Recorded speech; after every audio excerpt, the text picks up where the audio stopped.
Hi everybody, welcome. Thanks for coming tonight. This is the first in-person Thursday night or Tuesday night lecture we've had for the term. We are doing a series of lectures and workshops on Fridays. We had one of those 2 weeks ago.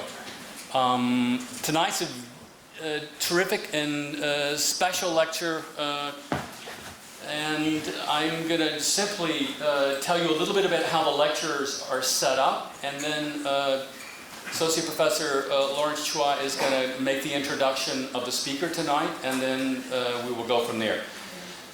We're going to follow this protocol, or this, let's say, this way of proceeding. So we'll do the lecture in here. There won't be any questions in here. No questions possible. As soon as the lecture is done, we'll go immediately down to the atrium where there is food, and you'll kind of reassemble at the in the chairs, and we can have an interactive conversation there. There's a microphone, and so that way it'll be more interactive, and we'll move immediately there. So thank you all for coming. I'm going to now introduce Professor Chua, who will introduce the speaker. Thank you. You can clap for him. Thank you, Michael. Thank you all for coming. Before we begin, on behalf of the School of Architecture, I wanted to acknowledge with respect the Onondaga Nation, the firekeepers of the Haudenosaunee Confederacy, on whose ancestral and unceded land we now occupy. It's my great pleasure to introduce Adedoyin Teriba, who is an assistant professor of modern and contemporary architecture and urbanism at Vassar College. His research has multiple foci. I'll give you an idea of 4 of them. One is the built environments of settlers and migrants of African descent in West Africa from the 18th century to the present day. A second focus is architecture and metaphysics. A third focus are the ways in which folklore, orality, language, and critical regionalism in architecture intersect. And a fourth has to do with the ways that indigeneity in architecture is perceived and constructed. I position Dr. Teriba's scholarship as part of a new wave of historical research into the modern African built environment that is not content to merely ornament the master narratives of our discipline, but is engaged instead in actively critiquing the foundational biases and assumptions that have made it an accomplice of the colonial project. Dr. Teriba earned his PhD from Princeton University and has been the recipient of grants from the Center of Arts and Cultural Policy Studies, as well as the Program of Latin American Studies at Princeton University. His most recent publications are Style, Race, and Architecture of a Mosque of the Oyinbo Dudu in Lagos Colony, 1894, in the seminal Race and Modern Architecture anthology that was edited by Mabel Wilson, Charles Davis II, and Irene Chang, and Prolegomenon,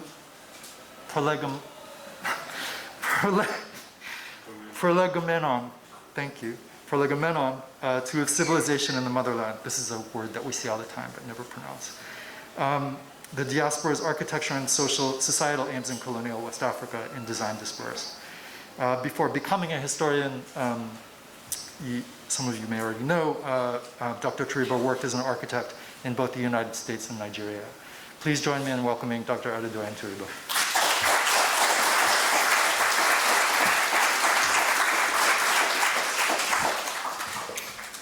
Thank you very much. Okay, I'm on. Can all of you hear me? Okay, wonderful. I would like to thank Dean Speaks, Syracuse University, especially Professor Chua for extending this invitation.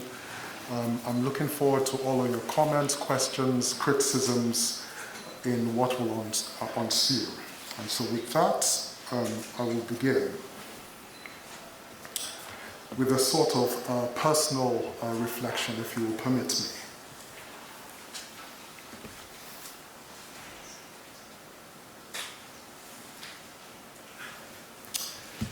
In this lecture, lecture this evening, I'm allowing you to eavesdrop into a conversation I have had with myself for more than 25 years. Yes, it is true, I talk to myself.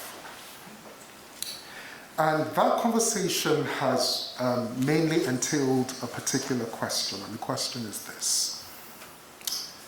Nigerians have different artistic traditions, that is, because Nigeria has many different ethnic groups. Different fashion, for instance, stemming from those ethnic groups, different musical traditions that are both historic and continue to be adapted in the present. But the question remains, where is contemporary architecture in Nigeria? That question, like a phoenix rises, burns ever so brightly in my mind for a season and then disappears. Again, this has happened over a 25-year period. And so what will follow is really a point of departure, a sense of my grappling with this, especially looking back to the history of how architectural education has happened in Nigeria, but also certain practices in the latter half of the 20th century that point into new directions. And so I will look backwards, but also look forwards. Therefore, I was especially glad to be invited to a virtual conference last year on the relevance of ornamentation to contemporary architecture at the University of Lagos in Nigeria. In many ways, this conference was my attempt to sort of revitalize, raise the phoenix again, raise the question of contemporary Nigerian architecture. And you can see me on your extreme left-hand side. One of the speakers was a gentleman you see on your extreme right-hand side, whose work I'll delve into later on in the talk, a Nigerian architect and senior lecturer at the University of Nottingham. Again, he is just simply remarkable, and I will show you why, I'll demonstrate why. But nevertheless, I'm teasing you before going forward. Now, during the conference, I told my colleagues, and perhaps I should explain what the conference was, but in essence, the conference was about delving into the purpose and the promises of ornamentation in Southwest Nigeria for contemporary architectural practice. And at the time, as this conference was going on, I informed my colleagues that the change they wanted to see, and so they wanted to see the actual inculcation of more and more ornamentation in contemporary Nigerian architecture. And so I was saying that I see, in my humble opinion, echoes of a regionalist strain in architecture that has produced some academic discourse in different parts of the world in the 20th century. It was also apparent to my colleagues and I that different ethnic groups had created regional architecture in Nigeria that had lasted for centuries, even if regionalism was not a phrase that was ever used to describe the various architectural traditions. And so in this part of the talk, I'm going to delve into that history, the history of regionalism in architecture. And I use this phrase regionalism to, I invoke it here as it shows how the concerns of some Nigerian architects today align with the concerns of others in different parts of the world. And basically, just to orient ourselves, I'll be focusing on Nigeria, which you see to your left-hand side, and mainly Southwestern Nigeria in my history of regionalism, but I will touch upon northern Nigeria as well.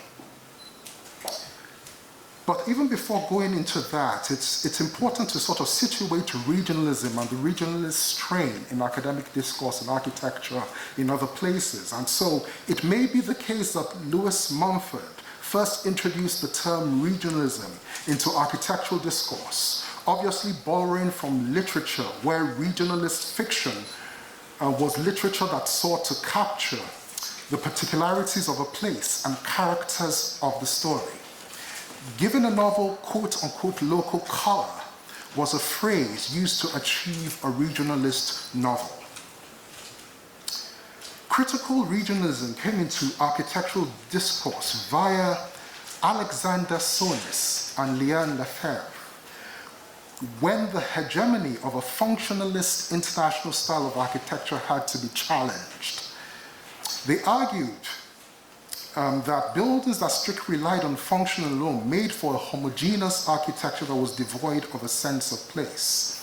The second bullet point shows, I invoke also Kenneth Frampton. Kenneth Frampton also added his voice in his widely cited essay entitled Critical Regionalism, 6 Points Towards an Architecture of Resistance. In the latter essay by Frampton, he quoted the famous French philosopher Paul Ricoeur, who said, "How to become modern and to return to sources, how to revive an old dormant civilization and take part in universal civilization." And for those of you who have read the article, Frampton was invoking this to really sort of raise the question of what an architecture of resistance would look like. How would a critical regionalist architecture challenge the dominant functionalist architecture in steel and glass that held sway in a lot of the 20th century? And so therefore, just to return to the conference, it was convened because there was a feeling that more could be done to achieve a regionalist or perhaps a critical regionalist architecture in Southwest Nigeria. And so as this discussion was going on, what came to the fore was this idea of looking at epistemological roots of current studio practices in Nigerian schools of architecture, and to think about epistemological roots, or maybe even ideological roots. In other words, what animates how we design, the way that we design. One has to look back at, the first school of architecture that emerged in Nigeria, which was the Ahmadu Bello University in Zaria that you see right here. And this came into being in 1962. And what characterized, and so let me give you some context here. Nigeria got its independence from England in 1960. And so there was this air of, there was this fervor for unshackling from, the hold of the British in academia as in other aspects of life. Nevertheless, in 1962, the Beaux-Arts method of architectural design, just focusing on the plan, starting with the plan, just held sway. It held sway in the 1990s when I was an undergraduate student of architecture in northern Nigeria, it so happens. But nevertheless, it definitely held sway, perfecting the floor plan, prioritizing the floor plan before going on to the elevations, before going on to the sections and what have you. And there was a sense that symmetry, for instance, was the ideal. This balance between one side and the other side. And if one's floor plan was not symmetrical, that nevertheless it felt a little bit off. And so when I'm talking about epistemological roots or even ideological roots, the ways in which the impetus, the almost pressure to conform to a Western model of architectural design that has roots in the Greco-Roman world and even Platonic, just this idea of Platonic forms, balance of parts and what have you, is what I'm bringing to the fore here. It was the hallmark of an architectural education in the early 1960s in northern Nigeria. And so again, just to recall this idea of the Platonic, how this Platonic being Plato, how this balancing of parts is something that is striven for by these Nigerians, fresh in this freshly independent nation from the British, are striving for. In other words, these reverberations of a colonial influence. And that led to, in many ways, or it was one of the reasons that led to a high attrition in the rate of Nigerian students who were graduating with architecture degrees from Nigeria. And a lot of people, some Nigerian professors of architecture, Lukács Stanek in his book on global socialism have articulated this thoroughly, but there was this sense that the European professors, and just to give you some context, the Ahmadu Bello University had European professors of architecture. Most of them were British, some of them were Eastern European as well, Polish and what have you. And there was a sense, what I mean by the attrition rate was that a lot of Nigerian students of architecture were failing. And they were failing because, according to the English professors as well as the European professors, it's interesting because the European professors disagreed on that, so there was this sort of infighting going on. But suffice it to say, there was this idea that the Nigerian students could not draw things in 3 dimensions. They couldn't, and that there were certain standards of drafting, certain standards of producing, developing design drawings that they could not achieve. And so hence, 3 out of 10 on average, 3 out of 10 Nigerian students graduated with an architectural degree. And so that is what I mean by a high attrition. Were unable, in the eyes of the European professors of architecture, to produce drawings that were up to the standard, in the Beaux-Arts method of architectural design. And that led to a rebellion, an academic rebellion at the university, where Nigerian students clamored for a change in curriculum. According to them, the curriculum was too Eurocentric. And with the plethora, you have to recall that Nigeria, even to this day, has about arguably over 100, maybe 150 different ethnic groups. A lot of those ethnic groups have architectural traditions of their own. And a lot of these students came from different parts of the country and had seen architecture being erected, in some sense had created and erected architecture themselves, not necessarily drafting floor plans, and I will delve into this a little bit more, but all of that sort of led to this academic rebellion where students clamored for a change in curriculum. And then, as a result of this back and forth, certain architectural traditions became incorporated into the curriculum. What you see on your left-hand side is the Mbari Shrine religious tradition of southeastern Nigeria. It's a tradition that continues to this day. Professor Chu and I were having a wonderful conversation about how historic and contemporary breakdown when it comes to certain architectural traditions, and this is an example of that.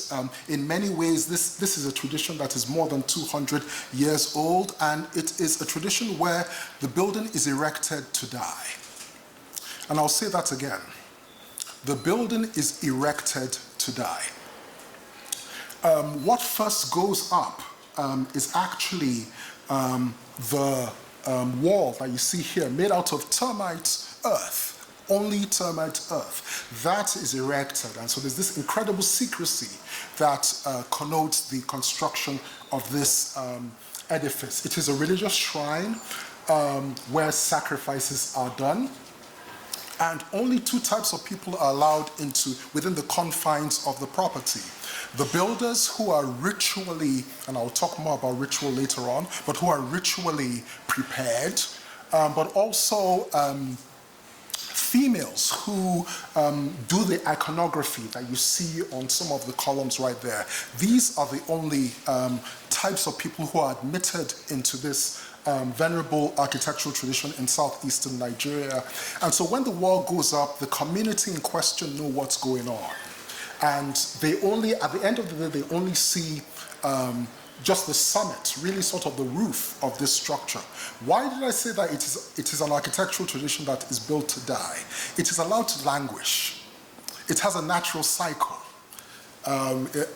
Impermanency is embraced, in a sense. And again, the materials are locally sourced, termites, earth, palm fronds from palm trees, and it's just allowed to just to wither and just perish. And then, you know, like a phoenix, like the phoenix metaphor that I started this lecture with, it's another one is built as is needed.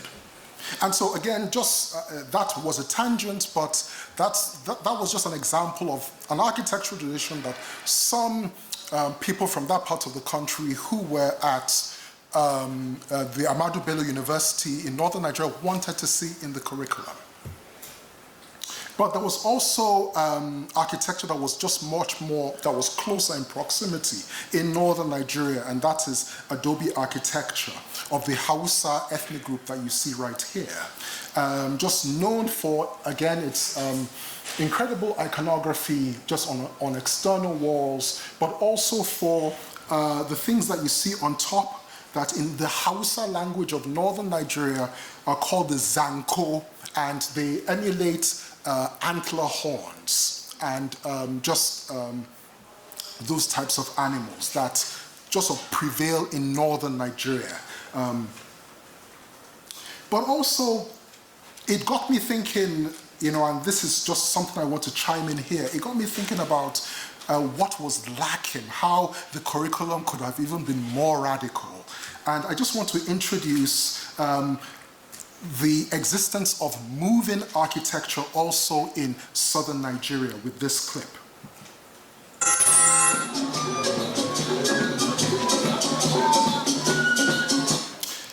That is, and before I continue the video, that is called the Ijele. I'll say that again, Ijele, masquerade, I-J-E-L-E. It's a masquerade in southeastern Nigeria. It is seen in many ways as architecture in motion. It's just incredibly tall, as you can see. It requires a lot of resources. It embodies the entire cosmos of the Igbo world, Igbo being the ethnic group in question in southeastern Nigeria. And again, it's an architecture that moves. Here, masquerade, the idea of architecture in their respect, really exploded to include things like masquerades. And this was something, and I just want to point out that this was something that, in other words, in the Ahmadu Bello University School of Architecture revised curriculum, there was more attention paid to the stationary architecture as opposed to the moving architecture.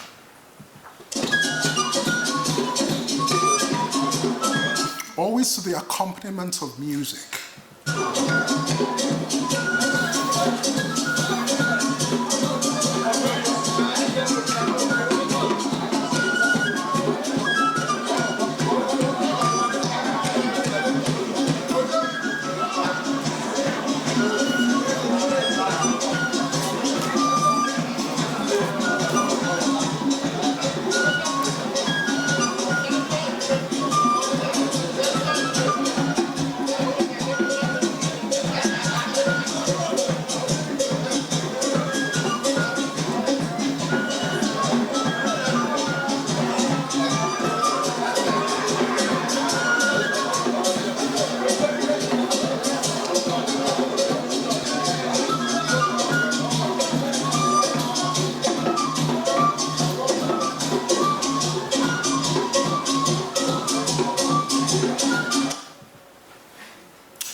Time will not permit me to delve into just the structural system underneath, within the masquerade.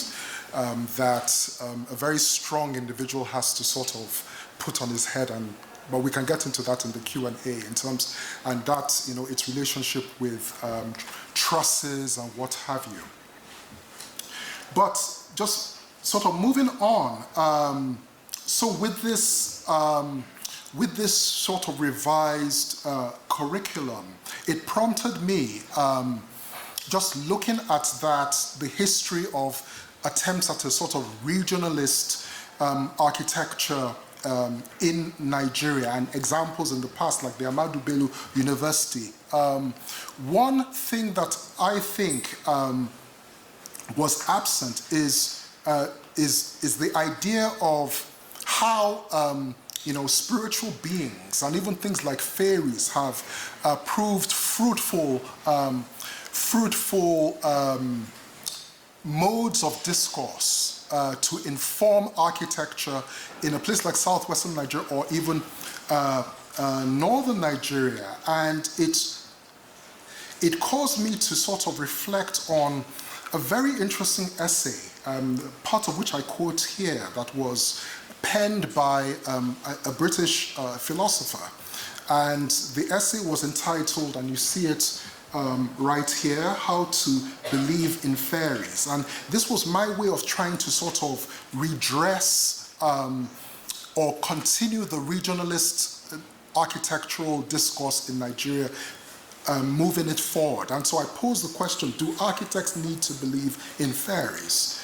And I would demonstrate and argue for why that is necessary. And to begin that, I want to just read out just an excerpt from Stephen Clark, which says, to believe in fairies is not to believe in rare lepidoptera or the like within a basically materialistic context. It is to take folk stories seriously as accounts of the dream world, the realm of conscious experience of which our waking world is only a province, to acknowledge and make real to ourselves the presence of spirits that enter our consciousness as moods of love or alienation, wild joy or anger. In W.B. Yeats' philosophy, fairies are the moods and characters of human life, conceived not as alterations in a material being, but as the spiritual rulers of an idealistic conceived world. I should add as a footnote that a lot of what animated the shrine, the masquerade that I showed you, was this acknowledgement of the presence or the possibility of ancestral beings, liminal figures who sort of intervene. And the architecture, the architects as well, just presuppose that. And so by raising the question, you know, really sort of again, this internalized question, but that I'm inviting you to ponder with me. Do architects need to believe in fairies? Do they need to take more into consideration the possibility of a dream world and to think of fairies, to think of such figures in interesting ways? And that, in other words, I'm throwing down the gauntlet here. Are our architectural practices taking that into consideration? Are we willing to take that into consideration? Because I would argue in a lot of the pre-modern world, that was a given, and it gave rise to some of the architectural forms that you see. And so when people are thinking of a critical regionalist architecture, one has to, and one, oftentimes when people are thinking about that and they're looking to the past for some sort of inspiration, my sense is that they don't take into consideration the dream worlds that animated those architectural forms that came into being in the pre-modern world. Now we do have, to latch onto another word, mysticism, because I think all of this implies a kind of mysticism. We see this just in the modern era in the West, and in examples in the person of Johannes Itten, who was a lecturer at the Bauhaus and was known for leading students on through exercises and thought very much about the spiritual dimensions of color, and he was revered. There are some legitimate questions about what he thought of the Aryan race. There's no doubt about that, but I think what I take away from a figure like Johannes Itten is his commitment to exploring the spiritual and just sort of incorporating that into architecture. I quoted Yeats earlier, but this was something that incredibly animated his own poetic project. In addition to creating poetry, just one example is The Stolen Child, and I just quote a few lines here. Come away, O stolen child, to the waters and the wild, with a fairy hand in hand. There was a way he was a scrupulous collector of folk stories in Ireland that delved into the supernatural, and that informed his modernist poetry. And so, again, I'm sort of raising the question,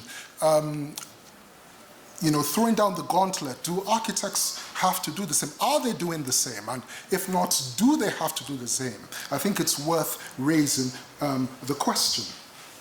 And so, on to part of the title of my talk, which is Daemons, because all of this implies and brings to the fore just another word, like fairy, that talks about daemons. And I think it's important to sort of distinguish between daemons and demons. Demons are of the more malevolent type, and daemons are much more, in some cases, morally ambiguous. You have sort of quote-unquote good daemons, quote-unquote evil daemons, and some in between. And of course, in a place like Southwest Nigeria, for instance, this book that you see on your right-hand side, translated in English as The Forest of 1,000 Daemons, was the first modern novel that was published in the Yoruba language in Nigeria as a whole. The Nobel Prize laureate Wole Soyinka, the Nigerian Nobel Prize laureate, translated this into English, and he used the word daemon. I've read the novel myself, and it's interesting, all the figures. So it's a story about how a person, as well as a group of people, just make this journey, almost like this epic journey through a forest, and they encounter what Soyinka translated as daemons, but in the local language there were all sorts of labels and names given to figures who were morally good, who aided the entourage, some who were malevolent and they attacked the entourage, and some on the in-between. And so this idea of a daemon is just something I want to bring to your attention, and the ways in which, like Yeats, somebody like the author D.O. Fagunwa, you see right here, just used this to inform his modern fiction. And again, this novel was published in the early part of the 20th century. And so just moving into architecture and examples of how this idea of, or this acknowledgement, or this conception of a cosmos, a world that was populated by both living individuals but also daemons as well, has been used to fruitful purpose in Southwest Nigeria. We should look at the work of the Austrian resident in Nigeria, Susanne Wenger.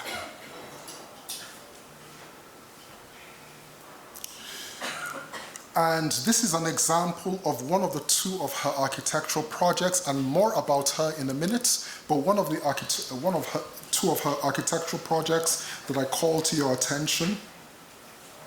And this is called the Aruba. The Aruba it's literally a portal. It's a place where only a young female enters. The river that populates the town is on the other side.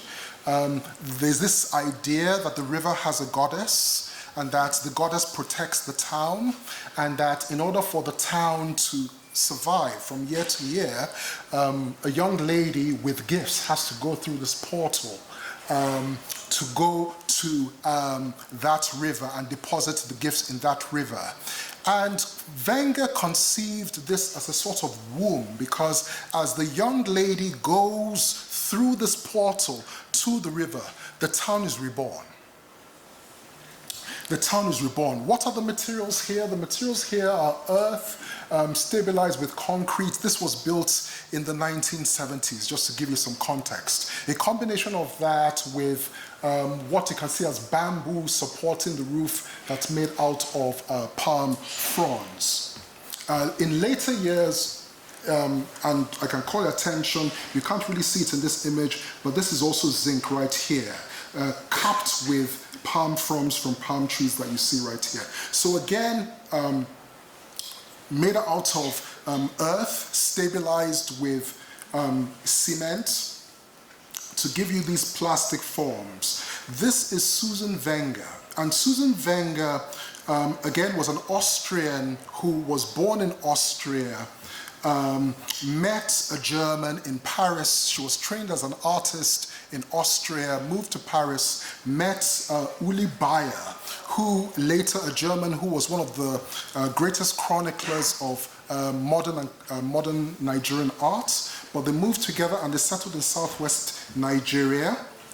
She became a priestess of two deities in Southwest Nigeria, and you see her right here.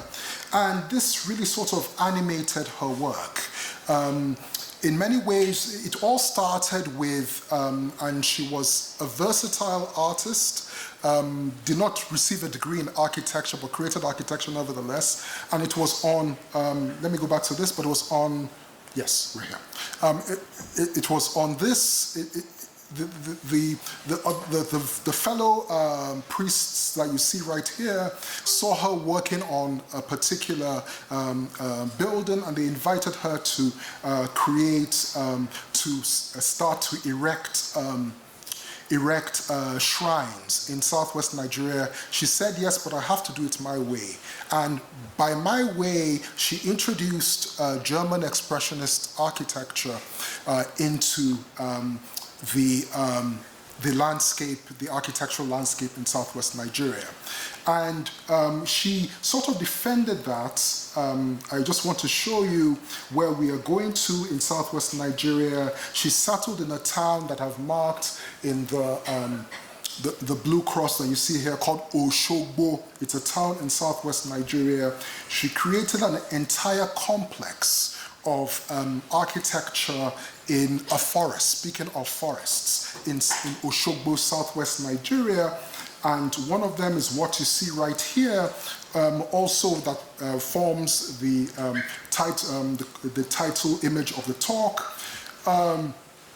Another shrine to a particular deity, and she defended her use of German expressionist architecture because she felt that the plastic forms emulated the turmoil, according to her, that Nigerians felt as colonial subjects underneath the British colony. To your right-hand side, I show a black and white picture of the same building, but it was actually an older version, because to go back to her defending German expressionist architecture, she had her critics. She had people who, locals who, especially those who were devotees of other religions, Islam, Christianity, and what have you, who were not sympathetic to her project. And in some cases, with what you see on the right-hand side, this was a version of the temple that was destroyed. And this is this was the more recent version that was erected again. And again, she defends this, and we can get into that in the politics about that, but she defends this use, this embrace of German expressionist architecture.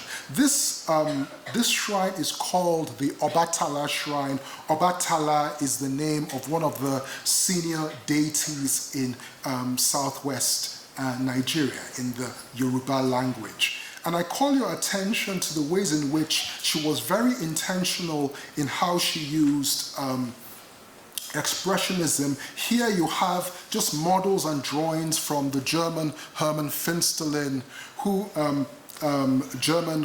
exponent of German expressionist architecture. Didn't realize a lot of projects, but nevertheless, in models and drawings, became inspiration for Susanne Wenger and Susanne Wenger's religious architecture. She had collaborators that you see right here. You see Adebisi Akonji, the same person that you see right here was one of her closest collaborators. And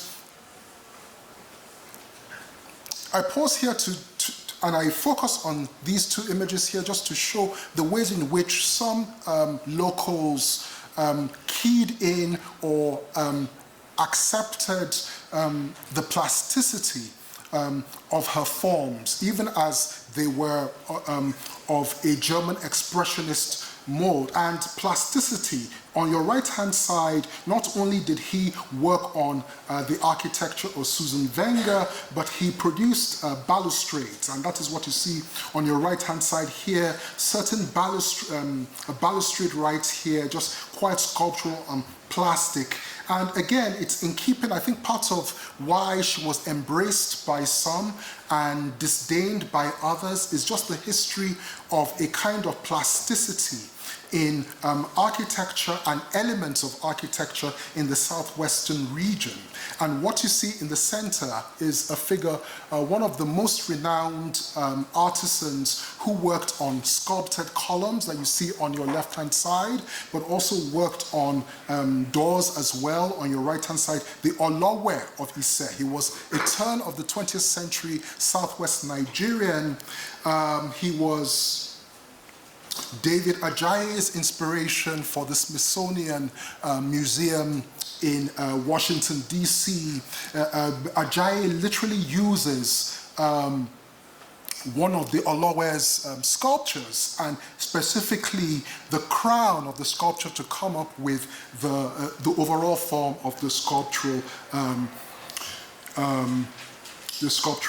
museum. And again, Susanne Wenger did things like this, and just to really sort of bring this idea of moving architecture, I will show you another clip.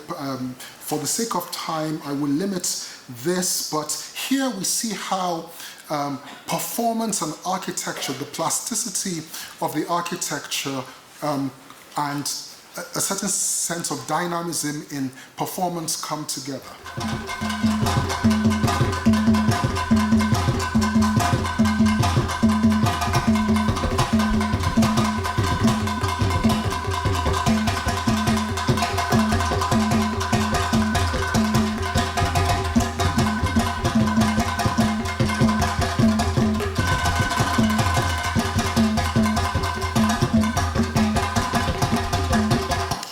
To give you some context, this type of masquerade is called the Egungun masquerade of Southwest Nigeria.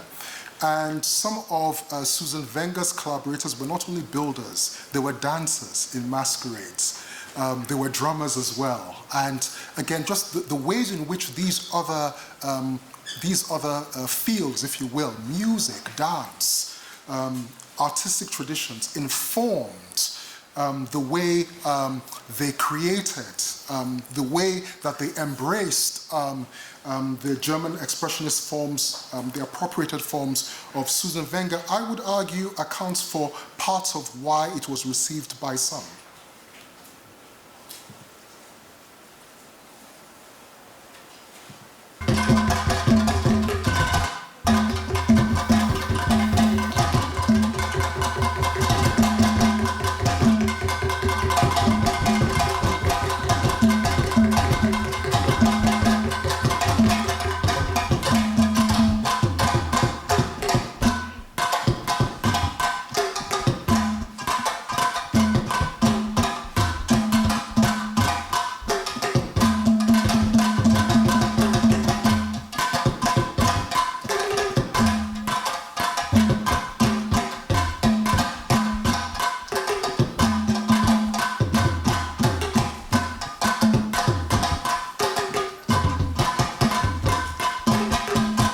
And so part of what I'm clamoring for here, clamoring is a harsh word, but what I'm raising here is the idea of how our architectural studios could be animated by architecture students also participating in other fields.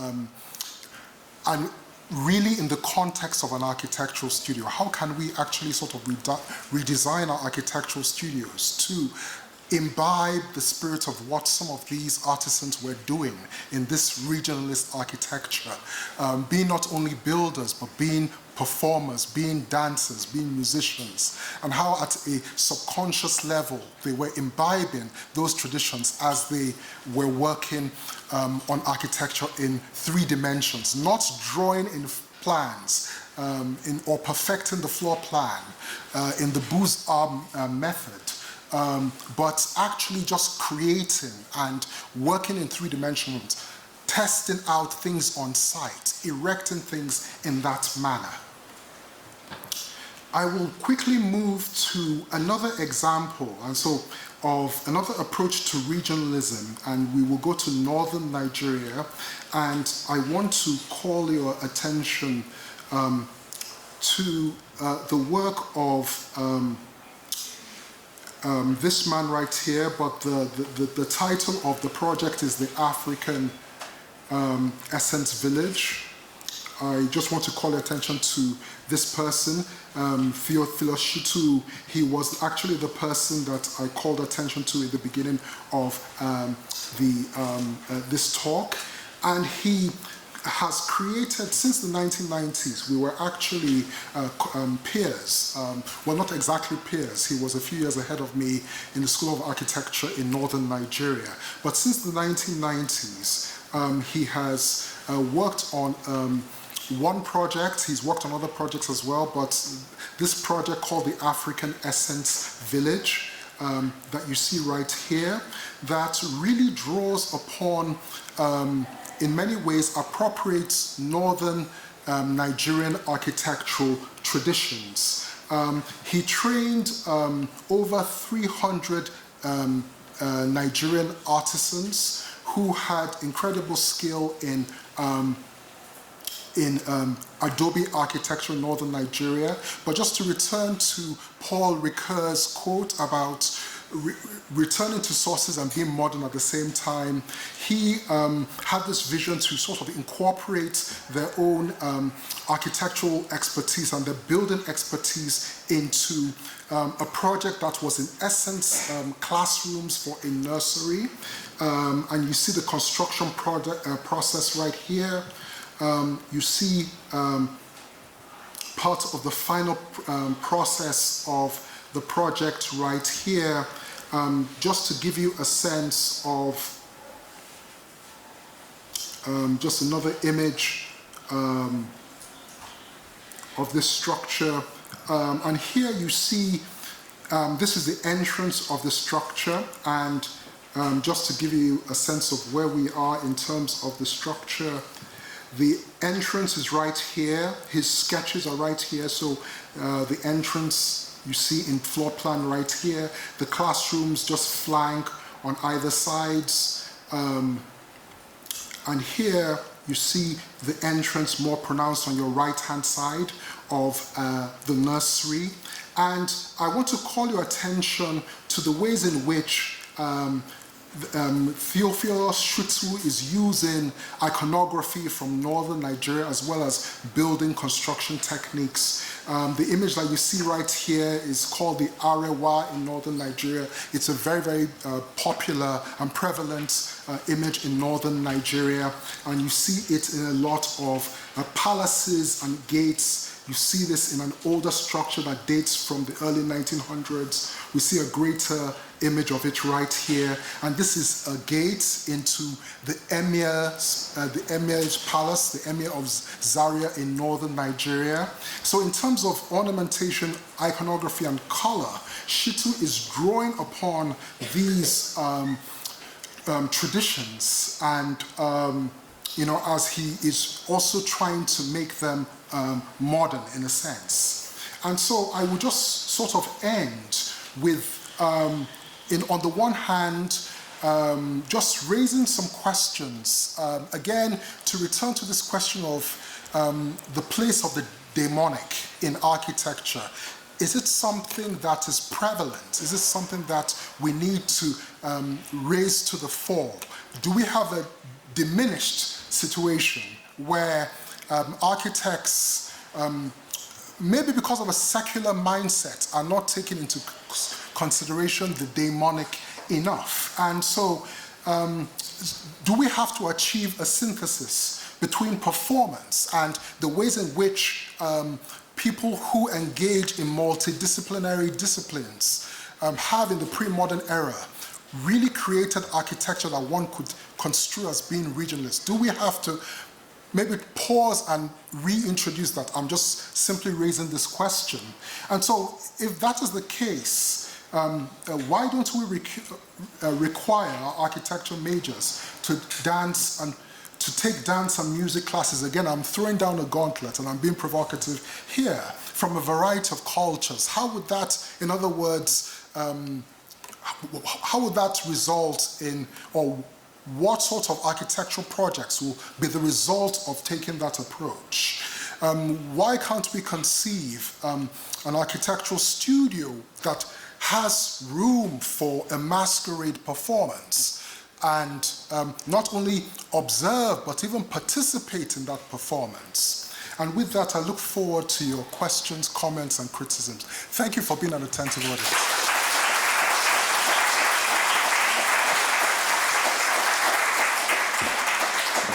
So as Dean Speaks mentioned, we're going to do the Q&A downstairs in the atrium, and there's also a reception there where you can help yourself to refreshments.